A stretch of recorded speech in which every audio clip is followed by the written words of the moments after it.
cywirdeb a chrafftau'r Lincoln sy'n yn taro ni heddiw. Ychydig dros hanner canrif yn ddiweddarach, aeth Mr D.J. Williams yn 26 oed i'r pyllau glo yng Nghymronda. Nid oes dim yn y darlun a ddyru ef o Ferndale ar gychwyn yr 20fed ganrif, sy'n groes i'r darlun cyffredinol a gafwyd gan Lincoln. Y mae disgrifiad Lincoln o nos Sadwrn a nos Sul yn Merthyr yn rhyfedd o debyg yn ei hanfodion i ddisgrifiad D.J. Williams o'r nosau hynny yn Ferndale. Gwir fod D.J. yn rhoi o helaethrwydd i gydymdeimlad a'i hoffter o'r natur ddynol ym mhob cyflwr. A Lincoln yn dadansoddi'n oer heb lewyn ar ei dafod. Dweud y gwir llym am awelodd ac aglywodd a wnaeth Lincoln, a dangos tynged anesgor yr iaith Gymraeg a'r gymdeithas a siaradau Gymraeg wedi tair canrif o'i cadw gyda'r diawl o dan yr hatches yn sownd go bach dan glo. Yn ddiweddar, by'r athro Brindley Thomas yn dangos. Mae'r chwyldro diwydiannol a gadwodd yr iaith Gymraeg yn fyw yn ail hanner y ganrif ddwytha. Heb gymoedd glo a gweithiau'r deheidir, troesau dylifiad pobl o Gymru wledig yn dranc i'r Gymraeg, megis y Beirnewyn yn Iwerddon yn dranc i'r Wyddeleg. Yr oedd Lincoln wedi sylwi ar hyn a rhagweld y chwaneg. Nid oedd gan y Cymru e bref ddiddordeb mewn gwleidyddiaeth. Dywedodd un tyst wrtho bod y Cymru o'r bryniau aeth i ymuno gyda siartwyr Frost yn credu mae cyrchu Llundain oedd un oed, ymladd yno un frwydr fawr ac ennill teyrnas. Dyna mi dybia fi ddolen gyswllt a'r cywyddau bryd a brwydr Bosworth a phropaganda beirdd rhyfeloedd y Rhos a ddig Harry Tudur i Llundain. Ewch yn iach siepri o fynwy, clywsom atsain olaf a'ch Brit. Ar un wedd, dyna ddatguddiad rhyfeddaf a mwyaf cyffroes y llyfrau gleision. Ond am wleidyddiaeth gyfoes, dywedodd Lincoln, mae Saeson o Loegr a ddygau bob cyffro gwleidyddol i'r meysydd glo Cymreig. A dyna ragweld y Saesnigo ar y mudiad llafur, a oedd ei ddwy'n Cia Hardy o Glasgow i fod yn arweinydd y Cymru. Ni chyfrannodd yr ardaloedd diwydiannol ddim newydd chwaith i'r bywyd cymdeithasol Cymreig, nac i lenyddiaeth yn eisteddfodau. Trefnasant i bywyd yn y cymoedd poblog ar lun a delw y bywyd gwledig a'r capel yn ganolfan iddo. Yr oedd anghydffurfiaeth Gymraeg yn clymu'n undod o wlad a thref, ar un pryd yn ei cadw yn ei hunfan. Os adwaith yn erbyn y llyfrau gleision ar oes gychwyn i genedlaetholdeb Cymreig yr ail hanner y ganrif, rhaid cyfaddef hefyd mae'r llyfrau gleision a orfu. Cymaint y digofaint a'r cynddaredd ac y ffrwysant, cymaint y protestio pybyr o blegyd i darlun du o angydffurfiaeth Cymru. Yn rhyfedd iawn, fe fabwysiadodd Cymru gyfan, anghydffurfiaeth Cymru yn arbennig, holl bolisi a phrif argymhellion yr adroddiad embyd.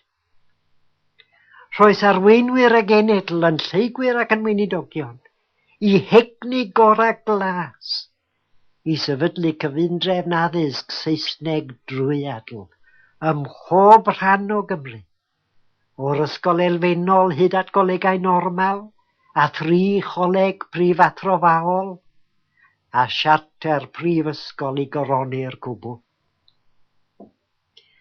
Casglwyd arian y gweithiwr o Gymro at y colegau prifysgol. Rhoes i geiniog bryn at godi'r coleg.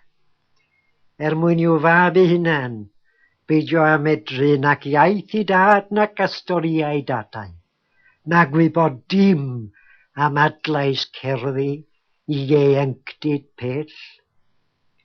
Mynych y dywedodd, mae'r gwahaniaeth rhwng colegau Prifysgol Cymru a phrifysgolion dinasoedd masnachol a diwydiannol Lloegr yw, mae meistri masnach a diwydiant a greodd y sefydliadau Saesneg, ond ceiniogau'r weirin a gododd golegau Cymru. Diai fod gwir yn hynny, nid yw ond yn chwerwyr tragedi. Canis tragedi, ironig a chwerw yw Brifysgol Cymru. Ffrwydd pennaf deffroad cenedlaethol y werin Gymreig a Chymraeg. Edrychwch ar Brifysgol Jerusalem heddiw, ar Hebraeg, a oedd yn iaith farw hir oesoedd cyn Crist, yn gyfrwng i holl hyfforddiant yn y gwyddorau mwyaf cyfrwys a modern. Ystyriwch brifysgolion o Swistir, a Gent a Louvain yng Ngwlad Belg. Yna, edrychwch ar Brifysgol Cymru, gyda'i 6 choleg mwyach. Beth a ddywedwn ni am y Cymro Cymraeg yn y 4 coleg cyflawn? Beth a ddywedwn ni am yr adrannau Cymraeg eu hunain, holl gais bwrdd y gwybodau Celtaidd i greu geirfaoedd i'r technegau? Ni ellir mewn gwaed oer, ond dweud a ddwedodd Lingan yn y llyfrau gleision. Equally in his new as in his old home, his language keeps him under the hedges. His superiors are content simply to ignore his existence. He is left to live in an underworld of his own, and the march of society goes completely over his head. Dyna'r gwir heddiw am y Gymraeg ym Mhrifysgol Cymru, a Chymru Gymraeg a'i creodd hi, i chynnal hi, dotio ar ei graddau anrhydeddus hi, a bodloni mae gradd diraddiad y Gymraeg yw diploma i anrhydeddu. A mae Prifysgol Cymru yn fwy cyfrifol nag unrhyw sefydliad arall, fod yn amhosibl heddiw i lenyddiaeth Gymraeg fod yn darlun cyflawn o fywyd gwareiddiad. Polisi Prifysgol Cymru yw polisi deddfuno 1536, polisi Matthew Arnold ar llyfrau gleision, ac y mae Cymru Gymraeg yn bodloni. Trown adweddau politicaidd y deffroad Cymreig yn y ganrif ddwytha, ac fe welwn yn union o'r un deallustori ar y Gymraeg. Bod yr iaith yn destun gwawd ac ymosod barnwyr ac esgobion a gweision sifil, ni chododd neb i fyny hawliau iddi yn y Senedd nac ar lwyfan. Bu gwrth Gymreigrwydd esgobion a phersoniaid o'r Eglwys Wladol a'i gelnyniaeth i'r Gymraeg, yn rhan fawr o'r ddadl o blaid datgysylltiad, yn rhan hefyd o ddadl y degwm. Ond testun dychan Emrys ap Iwan oedd Cymru Fydd yn 1891. Mi oedd ddylwn ddweud wrthoch chi fod llawer hyd yn oed o ddicsiwn dafyddion cyn y flwyddyn 1890 wedi ymuno a chymdeithasau hanner Cymreig o fath Cymru Fydd. Roedden nhw mwyn ennill cyhoeddusrwydd ac mwyn marchogaeth ar y teimlad Cymreig i bwyllgorau, i gynghorau ac i'r Senedd, yn ymostwng i ddibennu pob araith drwy ddwedyd mewn Cymraeg go ddealladwy, oes y byd i'r iaith Gymraeg. Efallai mai oherwydd hyn, yr oes Cymdeithas Cymru Fydd ar ei rhaglen yn 1894, penodi swyddogion cyhoeddus a fedrau Gymraeg. 2 flynedd wedyn yng nghenhedlaeth Cymru Fydd cafwyd datganiad gan lywydd Cymdeithas Ryddfrydol Caerdydd. Sais a gŵr busnes o'r enw Bird. Troes Mr T. Ellis i eiriau ef i Gymraeg.